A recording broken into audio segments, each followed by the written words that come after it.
Welcome back to the channel. We're going to be diving into KARRA, how she invested $100,000 in a production album, editing, mixing, photo shoot, pictures, blog, makeup for Spotify to delete her album.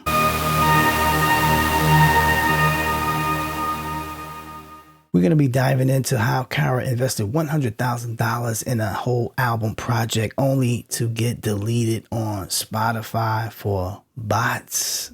Wow, it's finally happening. A song on my album must be having a breakthrough with the algorithm. This is great. Well, it seemed great until the following week when this email arrives in my inbox. Spotify has flagged artificial streaming on your tracks. Because of that, your releases containing these tracks were removed from their platform. This doesn't mean you did anything wrong. These things can happen on Spotify without your knowledge. Thank you.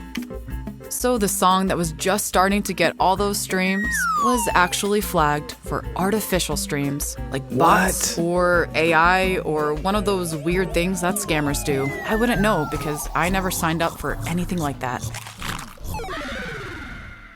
Now, I know this sounds like a joke, but it is a joke, they weren't right? joking, because a few days later, my 12-song album became a 0-song album. So after having one of my infamous KARRA crash outs on Instagram, I decided to make the permanent decision to never distribute or release a song for streaming ever again. Yes, Curtis King was able to get physical copies to his audience. I think this is where we need to go with this DSP. I think it is a sham. It keeps you in poverty, only paying you 0.3 cents per stream. For her to invest $100,000 in an album, makeup, production, mixing, engineering, master, and to only be flagged for bots on Spotify, we have to start figuring out how to go to physical products, whether it's merch, whether it's physical CDs with videos. Little guys with under 1,000 streams, it really doesn't make sense. That's why I will probably never put out another album on a DSP. I'll link the albums down below where you can go check it out. I think it's a tragedy that you invested $100,000 of your hard-earned money thinking you're going to get a better return, and the return is not there. You would have been better off investing this $100,000 in Apple stocks and getting a return every quarter.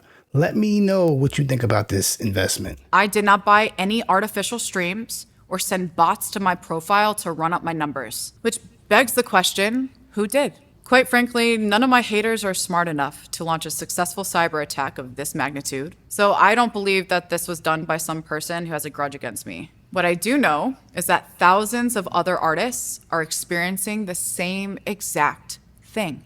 Now, could it be the major record labels because you didn't want to sign with them? The UMGs, the Sonys, could it be them? You didn't want to sign to their, their label, and so now they have a blackball list to get you out of the game. You didn't want to sign with us. My theory is someone made a playlist and promoted it with bots. That potentially got me and a number of other artists flagged. It really seems like they just want to punish the artists instead of the cornballs making botted playlists. Or maybe major labels are purposely making it really difficult to be an independent artist. There seems to be more protection for AI-generated music and fake bands than there is for real people making real music.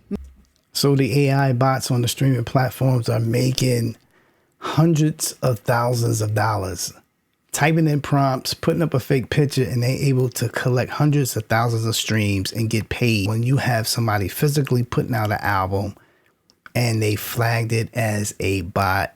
Meanwhile, YouTube is demonetizing AI channels and discouraging low-effort content. Wow, what a difference. It's almost like these video platforms actually care. So that's how much money I invested in creating my album. Let's talk about how much money I made from my album. I have the actual receipts with actual numbers from my streaming payouts, and we're gonna go through them together. First, let's take a look at my DistroKid account. Now, I released this independently, so my label, Laser Jungle Studios, technically owns the masters for this album, and DistroKid pays out the master royalties. The accounting statements are always a few months behind, but these numbers are pretty current, so let's take a look. My album accumulated about 1,182,611 streams. Now, this is going to be for a yearly projection. 1 million streams for the year. And for that amount, I was paid $1,210.86. Whoa. This total includes all streaming services, so Spotify, Apple Music, and I even had 12 album sales. So shout out to those 12 people that bought my album. I appreciate you. Let me know what you think about it. But I think, the only ones that's really generating the lucrative money is the Eminems, the Beyoncés, the YouTube, the Taylor Swifts, the Bruno Mars. These are the only top 10% that's generating the streams. As the label, I am responsible for paying the producers their master royalties as well. So even this small $1,200 number gets further divided between multiple people. This album had a short lifetime. It was only up on streaming services for a year and a half. But still, $1,200 for a year and a half of streaming split between multiple people, it's looking pretty bleak. But that's only the master side, so let's take a look at the publishing. Buckle up, baby, because these numbers are a doozy. All right, showdown.